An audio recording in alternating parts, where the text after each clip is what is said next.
Foodies, welcome back to my channel. Today I share how to make jollof rice. This recipe guarantees you a very delicious pot of jollof rice like the one showing on your screen. I know you like what you see.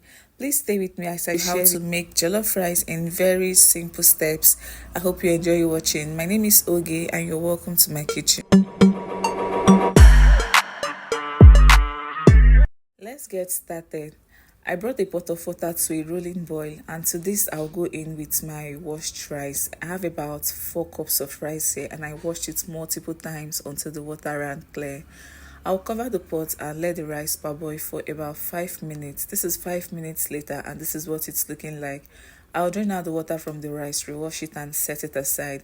Now to prepare our jollof base, I've just gone in with some vegetable oil. I let that heat up before going in with some chopped onions. I'll fry the onions for about 2 to 3 minutes until it becomes fragrant, and then I'll go in with my spices to build up flavors. For the spices, I'll be going in with curry powder and dry thyme, and I added a teaspoon each of both spices. After adding, I stir that in properly and I let it fry. This is a very good time for you to go in with whatever spices or herbs you're using. You can add your ginger and garlic, your rosemary, just add whatever spices you're using and then fry together with your onions. It helps build flavors. After about 2 minutes of frying the spices, I added my tomato paste. I used my spoon to break that up and I continue to fry.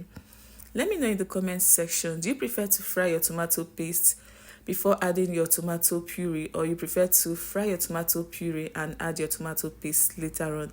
Let us know down in the comments section. I fried the tomato paste for about 4 minutes until it was looking like this. It is ready to accept my tomato puree. Now you know your tomato paste is ready when you see oil floating on top, like the one showing on your screen.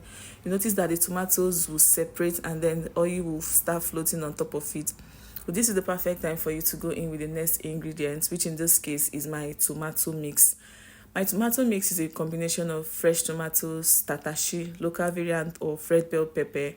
I also have scotch bonnet pepper, which is atarodo. I roasted the ingredients for my tomato mix before blending, which cuts my frying time into 2. I didn't have to fry so long before the water content in it dried up. I fried for about 4 minutes thereabouts, after which I went in with my spices. I added curry powder, chicken seasoning, jollof seasoning, and seasoning cubes. I'll drop the list of the spices in the description box. Please do well to check it out later. After adding my spices, I gave that a good stir and I continued to fry.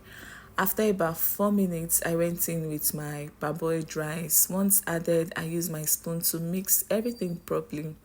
I mixed it thoroughly until every bit of rice was well coated with this yummy jollof base. Here is a big shout out to all my amazing and returning subscribers. You guys are the real MVPs.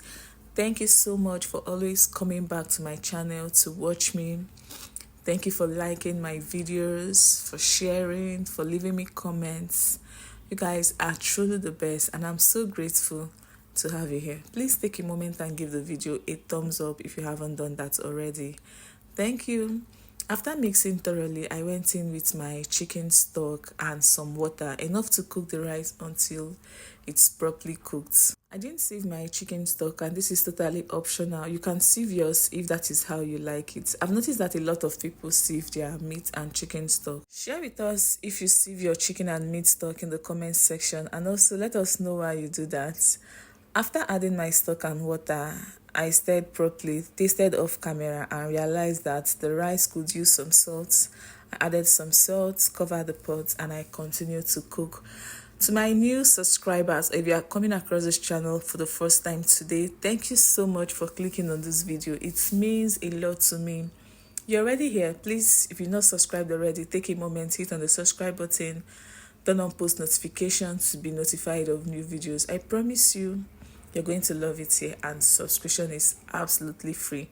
So please hit on the subscribe button, turn on notification bell, and you're welcome on board. After about 10 minutes, I present to you this delicious pot of jollof rice. This rice is giving everything it's supposed to give. I don't have to tell you how yummy it tasted because it was super delicious. Just try out this very easy recipe and I promise you your jollof rice will come out tasting delicious every single time. We've come to the end of this video and I hope you enjoyed watching. Please like the video to get it to a wider reach, share it out to your family and friends, leave me your comments in the comment section, and please subscribe to the channel if you're yet to do so. Thank you for stopping by, and I would love to see you all on my next one. Bye.